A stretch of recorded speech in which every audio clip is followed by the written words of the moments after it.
તમને નમ્ર વિનંતી, તમને ગુસ્સો અમારી પર છે, નિર્દોષ ખેડૂતોને છોડી મૂકવામાં આવે, અમારી પર કરવો હોય એટલા અત્યાચાર કરે, નિર્દોષ ખેડૂતોને છોડી મૂકવામાં આવે, સરકાર અને પોલીસ પ્રશાસન.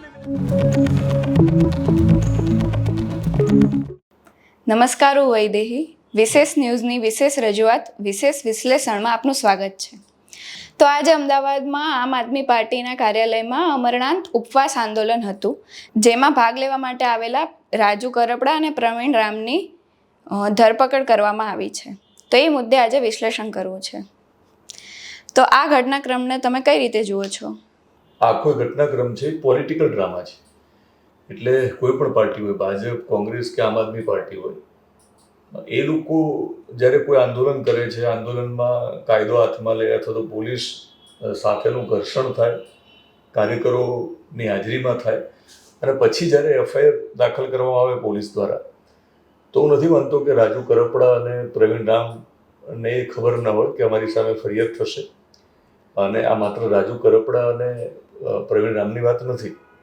ભાજપના કોઈ પણ નેતાની ધરપકડ થાય, કોંગ્રેસના કોઈ પણ નેતાની ધરપકડ થાય, તો કોઈ પણ નેતાની જ્યારે ધરપકડ થાય ત્યારે પોલિટિકલ ડ્રામા એને એટલા માટે કહેવો જોઈએ કે આખો પોલિટિકલ ડ્રામા હું એટલા માટે કહું છું કે આખું આંદોલન શા માટે હતું? આંદોલન ખેડૂતોને ન્યાય આપવા માટે હતું. કે જે કડદા પ્રથા ચાલે છે બોટાદ માર્કેટિંગ યાર્ડમાં, એને લઈને ખેડૂતોની ફરિયાદ હતી, લાંબા સમયથી હતી. તો એપીએમસીમાં બેઠેલા સત્તાધીશો કશું ન કરે તો પછી ચૂંટણી નજીક છે 2027માં, તો આમ આદમી પાર્ટીએ એનો મોકો ઝડપી લીધો અને રાજુ કરપડાને એક મેદાન મળ્યું એપીએમસીનું, કે ત્યાં જઈને એમને આખો મુદ્દો ઉઠાવ્યો. કારણ કે એ આમ આદમી પાર્ટીના જે ખેડૂતો માટે કામ કરતું એમની જે પોતાની, જેને આપણે વિંગ અથવા પાંખ કહીએ ને, એના નેતા છે અને પોતે ખેડૂત તો છે. અને ખેડૂતોનો જ્યારે મુદ્દો કોઈ પણ નેતા ઉઠાવે એ ખેડૂતોને હંમેશા પસંદ આવતું હોય છે. તો પોલિટિકલ ડ્રામા આ શબ્દ એટલા માટે વાપરું છું, એનો મતલબ એ નથી કે હું આ બંનેને ખોટા ઠેરવું છું. આ બંને એમની જગ્યાએ સાચા છે. કારણ કે કોઈ પણ નેતા આવું જ કરે. કોઈ પણ નેતા આંદોલન કરે ત્યારે એની સામે એફઆઈઆર થાય અને ધરપકડ થાય. પણ ધરપકડ જે થઈ છે એ ક્યાં થઈ છે? એ આમ આદમી પાર્ટીના કાર્યાલય ઉપર થઈ છે. તો પાકિસ્તાનમાં તો હતા નહીં આ બંને. એફઆઈઆર થઈને એ પછી કેટલાક કલાકો ગયા ત્યાં સુધી પોલીસ એમને પકડી શકી નથી. એ કદાચ તમે આગળ સવાલ કરો તો એનો જવાબ ડિટેલમાં આપીશ. પણ એ જે ધરપકડ આમ આદમી પાર્ટીના કાર્યાલય ઉપર જે થઈ છે ને, પોલીસે એમને પકડ્યા છે, એટલે પોલિટિકલ ડ્રામા છે. અને આ 2027ની ચૂંટણી પહેલાં જે કંઈ કરવું પડે કોઈ પણ પાર્ટી તરફથી, એટલે મને લાગે છે કે આ વખતે બહુ વહેલો પ્રચાર શરૂ થઈ ગયો છે. તો આનાથી તમને શું લાગે છે કે આ ઘટનાને લઈને આમ આદમી પાર્ટીને 2027માં ફાયદો થશે? બિલકુલ ફાયદો થશે. કારણ કે ફાયદો ન થતો હોય તો આજે વેપારી પણ જો દુકાન ખોલે નહીં વેપાર કરવા માટે, તો હું નથી માનતો કે કોઈ પણ રાજકીય પક્ષના નેતાઓ આ રીતે ધરપકડ વોરી લે અને આ રીતે જેલમાં જાય. જેલમાં જવાથી ભવિષ્યમાં જો વિધાનસભામાં જવા મળતું હોય તો ભૂતકાળમાં વર્ષો પહેલાં, એટલે કે જ્યારે અંગ્રેજો ગયા અને અહીંયા ભારતમાં જ્યારથી પણ એક લોકશાહી અસ્તિત્વમાં આવી છે, પછી અલગ અલગ પાર્ટીના, જે માનો કે લાલુ પ્રસાદ યાદવની વાત કરીએ, નીતિશ કુમારની વાત કરીએ, અડવાણીજીની વાત કરીએ, નરેન્દ્રભાઈની વાત કરીએ, કોઈ પણ નેતા, આ બધા આંદોલનમાંથી આવેલા નેતાઓ છે. કોઈ વિદ્યાર્થી આંદોલનમાંથી આવ્યા છે, કોઈ રામ મંદિરના આંદોલનમાંથી આવ્યા છે, કોઈ બિહારના અલગ અલગ મુદ્દાના કારણે જેપીના આંદોલનમાંથી આપણને લાલુ પ્રસાદ યાદવ અને રામવિલાસ પાસવાન, પછી નીતિશ કુમાર મળે છે. એટલે હંમેશા કોઈ પણ આંદોલન છે ને, એનાથી જે લોકો માટે આંદોલન થયું એમને શું મળ્યું અગત્યનું હોતું નથી, પણ આંદોલનનો જે ચહેરો બનતા હોય છે અને આંદોલનને જે લીડ કરે એમને ફાયદો થતો હોય છે. તો લીડ કરનાર રાજુ કરપડા અને પ્રવીણ રામ છે. આમ તો રાજુ કરપડા જ છે, લીડ કરે છે. હેમંત ખવા પણ જાય છે. એ લોકોનો ટૂંકમાં જે ખેડૂતો પરિવારના જે લોકો પકડાયા છે એમને મળે છે, એમને આશ્વાસન આપે છે. એટલે નેતાઓ જે છે એ કઈ પાર્ટીમાં છે તો કે આમ આદમી પાર્ટીમાં છે. અને આમ આદમી પાર્ટી જ્યારે 2027માં ગુજરાતમાં વિધાનસભાની ચૂંટણી લડે તો આ પ્રકારના ઘટનાક્રમને લઈને ફાયદો ચોક્કસ થાય. માનીને ચાલો કે જો આવું ન થયું હોત તો ઓછો ફાયદો થાત ને. રાજુ કરપડા જે રીતે એગ્રેશન સાથે અલગ અલગ સભાઓ ભજવતા હતા, લોકો અમને ઓળખતા થયા હતા. પણ એમની ઓળખ એટલે કે લોકપ્રિયતાનો ગ્રાફ વધ્યો છે આ ઘટના પછી. એમને આખું ગુજરાત એક મને એવું લાગે છે કે આક્રમક અને તેજાબી નેતા અથવા તો એક નીડર નેતા તરીકે કદાચ જોતા થયા હશે ગોપાલ ઇટાલિયા પછી. તો સીધો ફાયદો રાજકીય ફાયદો થવાનો છે. અને પ્રવીણ રામે જે રીતે ખેડ માટે જે પદયાત્રા કાઢી હતી એ વિસ્તાર માટે, ત્યાં પણ ખેડૂતો કેન્દ્રમાં હતા, અહીંયા પણ ખેડૂતો કેન્દ્રમાં છે. અને મને એવું લાગે છે કે ખેડૂતો એટલા માટે કેન્દ્રમાં છે કે આમ આદમી પાર્ટીને એવી ખબર પડી ગઈ છે કે જે શહેરી મતદારો છે એ ભાજપને કમિટેડ છે, વફાદાર છે. અને હિન્દુ મુસ્લિમ વાળો આખો જ્યારે મુદ્દો આવે છે એ શહેરી વિસ્તારમાં વધારે અસરકારક હોય છે. તો ગ્રામ્ય વિસ્તારને એ લોકો કબજે કરી રહ્યા છે અત્યારથી, ખાસ તો સૌરાષ્ટ્ર. એટલે ખેડૂતો આ લોકોના કેન્દ્રમાં છે અને ખેડૂતોને ધ્યાનમાં રાખીને જે કંઈ થાય, જે કંઈ આંદોલન થાય, એ પછી કડદા પ્રથા હોય, કડદા પ્રથા તો ચાલે જ છે ને વર્ષોથી. તો આમ આદમી પાર્ટી તો ઘણા સમયથી ગુજરાતમાં છે, તો એમને અચાનક ધ્યાનમાં આવ્યું ના હોય.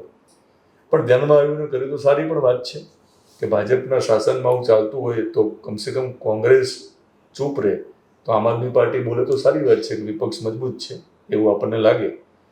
એટલે 2027માં સૌરાષ્ટ્રમાં ફાયદો થવાનો છે અને ખાસ તો ખેડૂત વર્ગ જે છે એને આકર્ષવાનો પ્રયત્ન છે અને પરિણામ મળશે આના.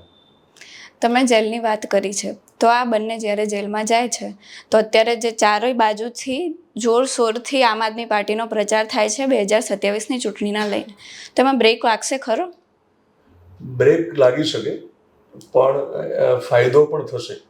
કારણ કે ચૈત્ર વસાવા વારંવાર જેલમાં જાય છે અને ભૂતકાળમાં પણ એવું થયું છે કે જે લોકો જેલમાં જાય ને પછી હીરો બને છે. બહુ નજીકના ભૂતકાળની વાત કરીએ તો આપણને અલ્પેશ ઠાકોર યાદ આવે છે, જેમને આંદોલન કર્યું, બહુ લોકપ્રિય થયા. આપણને હાર્દિક પટેલ યાદ આવે છે કે હાર્દિક પટેલ લોકપ્રિયતા તો થયા, લોકપ્રિય પણ જેલમાં પણ ગયા. ગોપાલ ઇટાલિયા પણ જેલમાં જાય છે. એટલે ભૂતકાળમાં જૂના નેતાઓ પણ બધા જેલમાં ગયા છે. ભ્રષ્ટાચાર કરીને જેલમાં જવું એ જુદું, આંદોલન કરીને ધરપકડ થાય તમારી ત્યારે જેલમાં જવાથી ફાયદો થતો હોય છે. ભ્રષ્ટાચારના આરોપ લાગે અથવા તમે કંઈક પદ ઉપર હો ને કંઈક ખોટું કરો છો એ જેલમાં જવાથી નુકસાન થાય. પણ હું બહુ સ્પષ્ટ માનું છું કે રાજુ કરપડા અને પ્રવીણ રામ જો છે, કારણ કે એમને વિડીયો 2 દિવસ પહેલા બનાવવાના શરૂ કર્યા છે કે અમે બધા જેલમાં જઈએ, પણ ખેડૂતો તમે આંદોલન બંધ ના કરતા. પછી આજે પણ મીડિયાને બાઇટ આપતી વખતે બહુ સ્પષ્ટ રાજુ કરપડાએ વાત કરી છે કે અમને તમારે જે કરવું એ કરજો, ખેડૂતોને છોડી મૂકજો, જેમને પકડ્યા છે એમને છોડી મૂકજો. એમને ખબર છે કે આમ આદમી પાર્ટી એટલે હવે બહુ નાની પાર્ટી નથી. દિલ્હીમાં એનું એક સમયનું અસ્તિત્વ, પંજાબમાં સરકાર છે. એટલે રાજુ કરપડા અને પ્રવીણ રામને પોલીસ મારી ના શકે કસ્ટડીમાં. ખેડૂતો જે હતા આંદોલન કરવામાં એ પછી આમ આદમી પાર્ટીના કાર્યકરો પણ હોઈ શકે, પણ કાર્યકરો હોય ત્યાં સુધી પોલીસ હાથ સાફ કરી શકે, અહીંયા એ નહીં કરી શકે. એટલે આમને તો જેલમાં જ ખાલી જવાનું છે, એટલે ત્યાં એમને કદાચ બહુ તકલીફ પણ નથી પડવાની. પણ બ્રેક એટલા માટે લાગશે કે જે રીતે ગોપાલ ઇટાલિયા, પ્રવીણ રામ, રાજુ કરપડા, ઈસુદાન ગઢવી અને હેમંત ખવા, આજે બધા આમ આદમી પાર્ટીના જે નેતાઓ છે એ ચારે બાજુથી જે રીતે ભાજપને ઘેરી રહ્યા હતા આખા ગુજરાતમાં ફરીને, તમે જો માત્ર વિસાવદર પૂરતું નથી રહ્યું આખું. વિસાવદરમાંથી જે પ્રકારે સફર આમ આદમી પાર્ટીની શરૂ થઈ છે ગુજરાતમાં, એ અલગ અલગ રૂટમાં આપણને જોવા મળે છે. તો એ બ્રેક લાગશે. કારણ કે જ્યારે બંને જેલમાં હશે, ચૈત્ર વસાવા જેલમાં હતા ને પછી જ્યારે એમના વિસ્તારમાં મુવમેન્ટ બંધ થાય છે, બ્રેક લાગે, તો લોકોને ભૂલતા વાર નથી લાગતી, શોર્ટ એની મેમરી હોય છે. એટલે સતત જો તમે ન દેખાઓ લોકોની વચ્ચે ટીવીમાં તો એટલું નુકસાન ખરું, પણ ફાયદો પણ ખરો. કારણ કે જેલમાં જશે એટલે ખેડૂતોની સહાનુભૂતિ મળવાની છે. ક્યાંક ખેડૂતોને એવું લાગશે કે અમારા મુદ્દા માટે લડત કરતા હતા એટલે જેલમાં જવું પડ્યું છે. એટલે ફાયદો થશે, પણ બ્રેક લાગશે, એનું થોડું ઘણું નુકસાન પણ જશે. બ્રેક લાગશે પણ જેલવાસ ફળશે ખરો? ફળશે, બિલકુલ ફળશે. કારણ કે ભૂતકાળમાં અનેક નેતાઓને જેલવાસ ફળ્યો છે. પોલિટિકલ પાર્ટીની વાત છોડી, પણ માનો કે મહાત્મા ગાંધી પણ જેલમાં ગયેલા. ત્યાંથી શરૂ કરીએ આપણે તો જે લોકો જેલમાં જાય છે આંદોલન કરીને અને પછી જ્યારે જેલની બહાર આવે ત્યારે એમને ફાયદો થતો હોય છે. બોટાદ મામલે એફઆઈઆર નોંધાઈ પછી 2 દિવસથી આ લોકો ફરાર છે, તો 2 દિવસ પોલીસ પકડી જ ના શક્યા? તો તમને લાગે છે કે રામ અને રાજુની જોડીએ હર્ષ સંઘવીનું પાણી માપી લીધું? બિલકુલ રામ અને રાજુની જોડીએ હર્ષ સંઘવીનું પાણી માપી લીધું છે. પોલીસની જે કાર્યવાહી છે એના ઉપર પણ સવાલ થતા હશે અને હર્ષભાઈને નહીં ગમ્યું એટલા માટે પોલિટિકલ ડ્રામા શરૂઆતમાં મેં કહ્યું ને એનો જવાબ અહીંયા તમને મળશે, તમારો છેલ્લો જો આ સવાલ હોય તો. એટલા માટે કે વરઘોડા ગુજરાતમાં કાઢવામાં આવે છે, કોઈ પથ્થરમારો કરે તો એને તરત પકડી લેવામાં આવે છે. તો પ્રવીણ રામ અને રાજુ કરપડા ન પકડાય એવું તો બને નહીં ને ગુજરાતમાં. એમની જો પાછળની જે હમણાં નજીકના ભૂતકાળમાં જે કાર્યવાહી થઈ છે અને હર્ષ સંઘવીએ તો એવું કહ્યું હતું જે રીતે ગરબામાં પથ્થરમારો થયો અને પછી પોલીસે પકડીને એ લોકોને માર્યા અને વરઘોડો કાઢ્યો, તો એ વારંવાર એવું કહેતા પણ ખરા સ્પીચમાં કે પથ્થર મારનારને છોડીશું નહીં. અહીંયા એક જુદો ઘટનાક્રમ હતો.